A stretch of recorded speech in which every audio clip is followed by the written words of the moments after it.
کیفیات اللہ کی رحمت میں بیک وقت موجود ہے جس کا ہم تصور نہیں کر سکتے۔ ہم سمندر کو دیکھتے ہیں، متلاطم سمندر ہے، اس میں ہیجان ہے، طوفان ہے۔ دریا کو دیکھتے ہیں کہ وہ سکون کے ساتھ چل رہا ہے، خاموشی سے چل رہا ہے، بہہ رہا ہے، بس تسلسل کے ساتھ بہہ رہا ہے۔ ہم ان دونوں کیفیات کو علیحدہ علیحدہ دیکھتے ہیں تو ہمارا ذہن ان دونوں کو بیک وقت اس کا تصور نہیں کر سکتا، تخیل ممکن نہیں۔ لیکن اللہ کی رحمت کی یہ دونوں شانیں مستقلاً ہر وقت موجود ہیں بیک وقت، اسی لیے ان دونوں کے درمیان کہیں حرف عطف نہیں آئے گا۔ بسم اللہ الرحمن الرحیم، الحمدللہ رب العالمین۔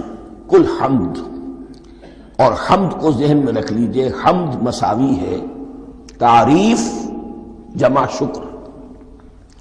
عام طور پر ترجموں میں ایک لفظ لایا جاتا ہے، کل تعریف اللہ کے لیے، یہ کافی نہیں ہے۔ تعریف آپ کسی شے کی کر سکتے ہیں جس میں کوئی حسن ہے، خوبی ہے، کسی بھی اعتبار سے، خواہ آپ کو اس کے حسن و خوبی سے کوئی فائدہ حاصل نہیں ہو رہا۔ ایک پھول ہے، بہت خوبصورت ہے، بس ٹھیک ہے، خوبصورت ہے، آپ نے کہا، تعریف کر دی۔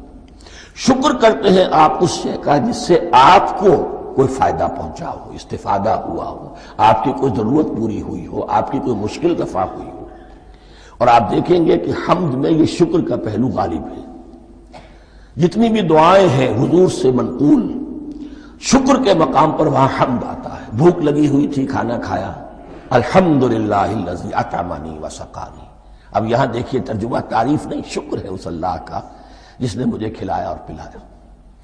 آپ بیت الخلاء سے باہر آئے، نجاستیں آپ سے دور ہو گئیں، طبیعت میں انشراح ہوا، الحمدللہ الذی اذھب عنی الاذی وعافانی۔ وہ شکر ہے اس اللہ کا جس نے اذیت بخش چیزیں مجھ سے دور کر دیں اور مجھے عافیت بخشی۔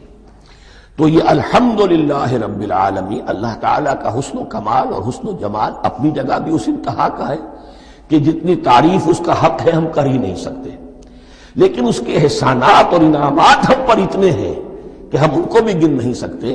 لہذا ایک ہی احصاء ہم نے کر دیا الف لام کے ساتھ، الحمدللہ رب العالمین۔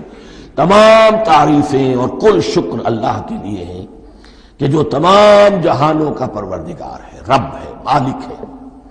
رب میں ایک مفہوم ہوتا ہے ربوبیت کا، اور اس میں مفہوم شامل ہوتا ہے تربیت کا، ربیانی صغیرہ۔ تو مالک ہونا اور تربیت دینا، آپ جس شے کے مالک ہوں گے آپ چاہیں گے اس میں بڑھوتری ہو، اس میں اضافہ ہو، وہ نشو و نما پائے۔ تو یہ دونوں چیزیں آپس میں ایک دوسرے کا جڑی ہوئی ہیں، پروردگار بھی اور مالک بھی۔ عام طور پر عربی میں رب کا لفظ مالک کے لیے آتا ہے، رب البیت، رب الدار، رب المال۔ تو مالک وہاں پر ظاہر بات ہے کہ اس سے مراد کیا ہے، مال والا، گھر والا، گھر کا مالک۔ تو کل شکر اور کل تعریف اس اللہ کے لیے ہے جو تمام جہانوں کا مالک بھی ہے اور پروردگار بھی ہے۔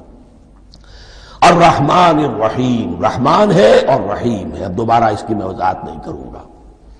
مالک یوم الدین، یوم دین کا مختار مطلق ہے۔ دین عربی زبان میں کہتے ہیں بدلے کو، دناہم کما دانو، کما تدینو تدانو، یہ کہاوت ہے۔ جیسے اردو میں ہم کہتے ہیں جیسا کرو گے ویسا بھرو گے، کما تدینو تدانو، تو یہ ہے بدلہ۔ اس کا بنیادی مفہوم جو ہے وہ بدلہ ہے۔ تو بدلے کا ایک دن ہے جس دن فیصلہ ہوگا کہ کون کیا کما کر لایا ہے اور اسے کیا بدلہ ملنا چاہیے۔ آیا اس کا برائیوں کا پلڑا بھاری ہے کہ اسے سزا ملنی چاہیے، یا اس کی حسنات اور نیکیوں کا پلڑا بھاری ہے کہ اسے جزا ملنی چاہیے، اس کا انعام اور اکرام کے ساتھ معاملہ کیا جانا چاہیے۔ وہ ایک دن ہے، اسے ہم یوم القیامہ کہتے ہیں۔ اور لیکن اصل بات جو یہاں کہی گئی، یعنی ایک جملے میں تین باتوں کا اعتراف ہو رہا ہے۔ بعث بعد الموت، ایک دن آئے گا کہ ہم مرنے کے بعد تمام انسان اٹھا لیے جائیں گے، پھر حساب و کتاب، پھر اللہ کے ہاں حاضری ہوگی اور حساب کتاب ہوگا۔ اور تیسرا یہ کہ اس حساب کتاب کے دن کا مختار مطلق اللہ ہے، یعنی کسی اور کو اپنے ذہن میں سہارا بنا کر آپ زندگی گزاریں کہ وہ مجھے چھڑا لے گا، یا وہ ہستی جو ہے اتنی زوردار ہے کہ وہ مجھے بچا لے گی، اس سے اپنے دل کو، اپنے ذہن کو بالکل پاک کر لیجئے۔ مالک یوم الدین، ایک دوسری جگہ پر قرآن میں آیا ہے، اس روز کوئی پکارنے والا پکارے گا، لمن الملک اليوم للہ الواحد القہار، آج کے دن کس کا اختیار مطلق ہے؟ اور پھر کہا جائے گا اللہ کے لیے الواحد قہار، جو پوری طرح چھایا ہوا ہے، مستولی ہے۔ تو مالک یوم الدین، جو جزا و سزا کے دن کا مالک ہے۔ اب یہاں سے کلام ایک رخ بدل رہا ہے۔ ابھی تک تو یہ غائبانہ انداز میں کلام ہو رہا ہے، اللہ سے خطاب نہیں آیا اس میں ابھی۔ الحمدللہ رب العالمین الرحمن الرحیم مالک یوم الدین، اب خطاب ہے ایاک نعبد و ایاک نستعین، ہم صرف تیری ہی بندگی کرتے ہیں اور کریں گے، اور ہم صرف تجھ ہی سے مدد مانگتے ہیں اور مانگیں گے۔ یہ ترجمہ میں کیوں کر رہا ہوں کہ یہ فعل مضارع ہے۔ عربی زبان میں فعل مضارع حال اور مستقبل دونوں کو کور کرتا ہے۔ ایاک کا جو ہے مفعول فاعلی جو ہے، مفعول جو ہے اس میں ضمیر مفعولی اسے پہلے لا کر حشر کا مضمون پیدا ہو گیا۔ ہم تیری بندگی کرتے ہیں نہیں، ہم تیری ہی بندگی کرتے ہیں اور کریں گے۔ حال میں ترجمہ کیجئے تو یہ اظہار حال ہے، اور مستقبل میں ترجمہ کیجئے تو یہ ایک عہد ہے، قول و قرار ہے، بہت بڑا معاہدہ ہے۔ وَإِيَّاكَ نَسْتَعِينُ، اور صرف تجھ ہی سے مدد مانگتے ہیں اور مانگیں گے۔